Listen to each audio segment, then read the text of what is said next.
An actual Lakers trade, not only did it not silence the rumor mob, who didn't see that one coming, no, it only strengthened them to create even crazier rumors. The Clippers think they have their point guard of the future. It's a bit of a surprise. And broadcaster Fred Roggin leaves local sports. Hi, I'm James. This is your daily dose of sports and snark for the greatest sports city in the world, Los Angeles. This is the faithful Angelenos Morning Report. So it is January 25th, 2023. I am back in Columbus, Ohio. It has already snowed. I am not particularly happy about that, but what the hell? Let's be happy now. Talk some LA sports. If you like the content we put out, clickety-clack the like button. Clickety-clack the subscribe button. There's a notifications bell. Hit that to let you know we drop new content. Sharing is caring. Let people know we exist, and by all means, comment. After all, I'm snowed in again. So before we go through the news and notes, we're going to take a look at the scoreboard. Look, I do realize who won and who lost the game, but I have to mention this right up front. LeBron James dropped 46 points for the Lakers in a losing effort last night. 46. The man has had a 40-point game versus every team in the NBA, which is incredible. Meanwhile, yes, the Clippers did beat the Lakers last night, 133-115. Paul George led the Clippers with 27 points, and Kawhi Leonard added 25. Kevin Fiala scored the game winner in overtime. Anze Kopitar scores twice. The Kings beat the Philadelphia Flyers in overtime 43. Now, meanwhile, tonight, San Antonio is coming down to play the Lakers at 7:30. The scribes believe Anthony Davis will return tonight. Now, the Lakers, yeah, you want Anthony Davis in there, but I would tell you that they met what I thought was a minimum requirement. They had to stay about 500 in Davis's absence to make sure that they didn't get overwhelmed in a playoff race. They were 10-10. Not bad. It's not bad. As we reported yesterday, the Lakers sent Kendrick Nunn, and I always want to say Kendrick Lamar, but they sent Kendrick Nunn and 3 second-round draft picks to Washington for Rui Hachimura. Now, they hyped up that it's the first Asian player in Lakers history. I don't care. I'm not that type. I don't check first whatever. I just want a good player. And he should make a difference, but this is hardly what you would call a blockbuster. The Lakers are talking about having him start soon. You would think that trade, plus the fact that it's only Rob Pelinka's, it's only his second in-season trade, that this would send a message to the blogosphere. Hey, idiots, stop pulling trade proposals out of your ass because it's very unlikely to happen. Tether yourself back to reality. There's a real world out there, full of actual women, as a matter of fact. But no. They're going to keep hyping up the rumors. And that really bothers me because CBS Sports and The Athletic are also trying to create this echo chamber of Laker grand possibilities, which we have no idea if any of that crap is going to happen. It's just people thinking out loud. And they succeeded in starting that echo chamber up again. Belcher Report got involved. The Ringer added some plug nickels to the conversation. And no, I'm not going to share any of their proposals. I never do. Gossip is not my bag, and it shouldn't be yours either. We're grown-ass men. We only know things. We only should be talking about things we really know about, right? Not just pulling things out of our ass and trying to convince you that that lie is real. Now, if we have somebody with inside dope, sure, but no, I think the Lakers, no, it's not going to happen. Now, there is one guy who spent years conspicuously absent on the whole greatest of all time argument, former Lakers coach Pat Riley, who is the grand poobah over Miami now. You know he's been running the Heat for years. He did entice LeBron James to take his talents to South Beach. Now, having said that, Pat Riley still believes Kareem Abdul-Jabbar is the greatest of all time. The logic was a little odd, I will say that. He cited Abdul-Jabbar's longevity, but both he and James have played 20 seasons. And at the end of Kareem's 20th, man, that dude just had nothing left, man. He was running on fumes. LeBron just dropped 46 points last night. There's a difference. But there was one part of Riley's argument that made a lot of sense. Quote, last minute of the game, there's going to be one guy. Kareem was that guy, and he'll always be that guy. Hard to argue against that. Really is. Now, I mentioned the hype spewers, the mouth-breathing gossip mongers about the Lakers a moment ago, and don't think for a moment that they're not also including the LA Clippers in this. Oh my God, they have to go all in. They absolutely have to go all in. And you've heard nothing in terms of reality of what the Clippers are probably thinking. We have, though, now finally heard one name of who the Clippers are finally thinking of. It's one of their own players. They want to keep him. Terrence Mann. What happened was The Athletic and former ESPN scribe Mark Stein have joined forces to pull Terrence Mann's name off the market. Here's the thought process. We've been thinking about the Clippers' issue at point guard, how Reggie Jackson hasn't been footing the bill. John Wall didn't fill the bill.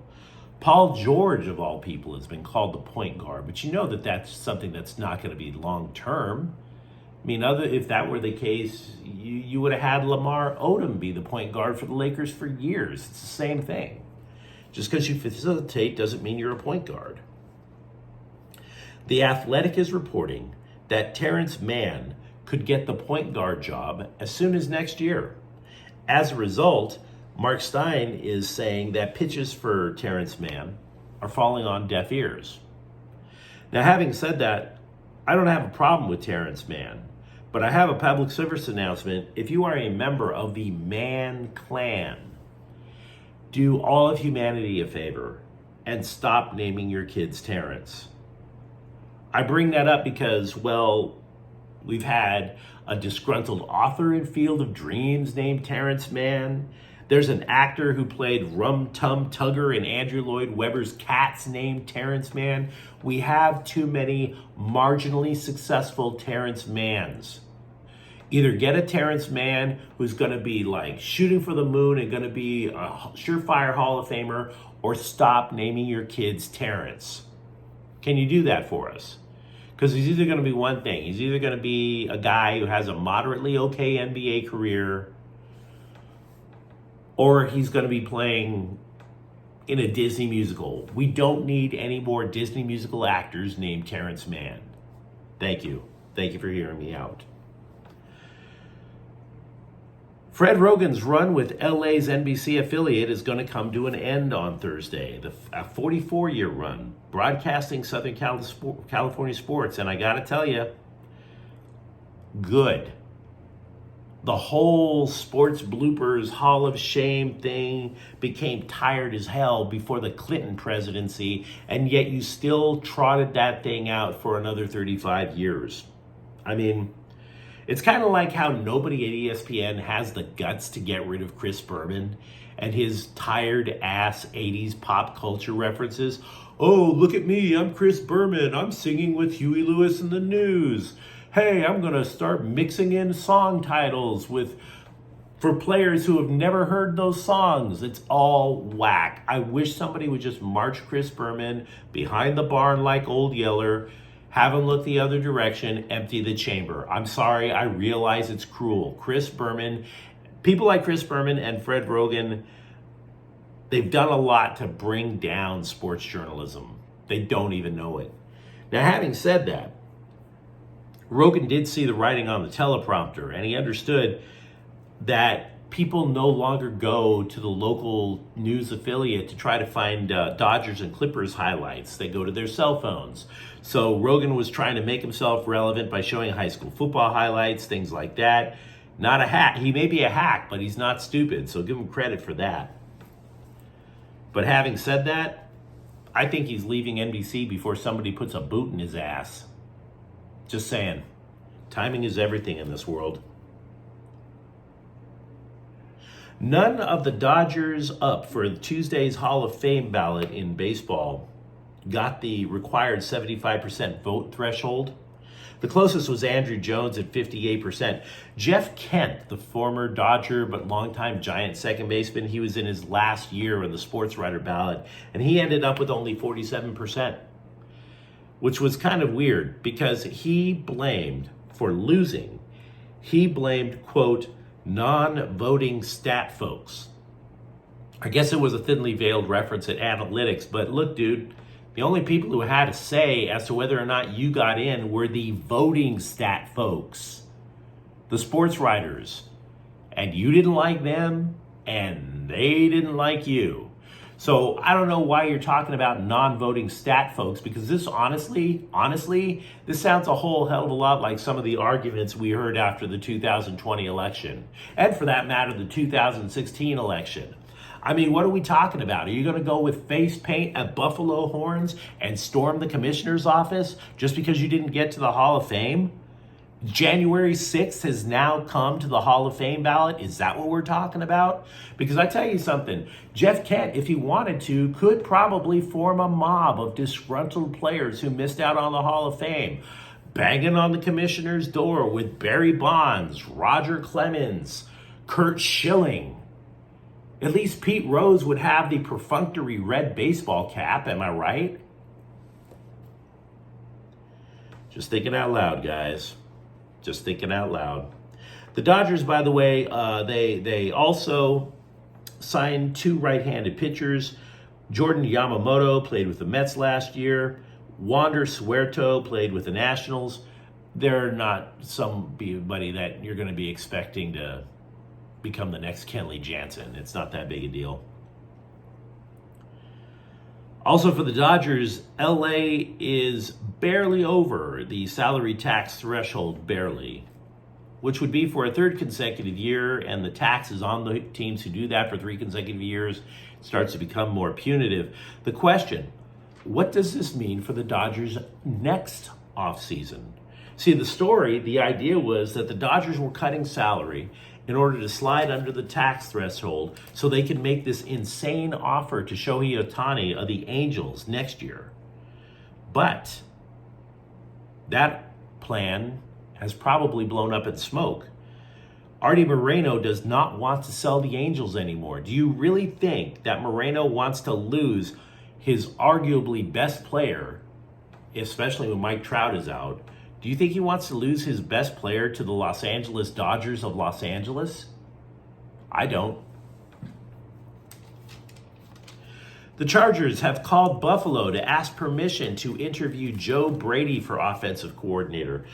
So far, the Chargers have interviewed or scheduled interviews with 3 former Rams coaches, so it's nice to see them finally widen the net beyond people who know Sean McVay, wouldn't you say? Also, the Rams, they have asked Chicago to interview Austin King for the offensive line coach opening. King also coached tight ends for the Raiders a couple of years ago. Now, this might scratch your head a little bit. I understand that, because you may say, wait a second, James, the Bears don't block anybody. And you would be right. But I will say, to Sean McVay's credit, he did unearth a decent coach from Chicago a few years ago. That would be defensive coordinator Brandon Staley. We all know what happened to him. But you let me know what you think in the comments thread.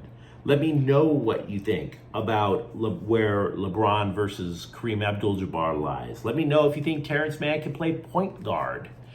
Tell me how much you hated Fred Roggin. Well, hate may be a strong word, but I didn't like the guy at all. And if you enjoyed the content, don't forget to subscribe to Faithful Angelenos. We do talk LA sports every single day without the hack blooper clips. Thank you for watching. I'm James. We'll be back tomorrow. Faithful Angelenos is a Kia and Corte El Queso production. Take care.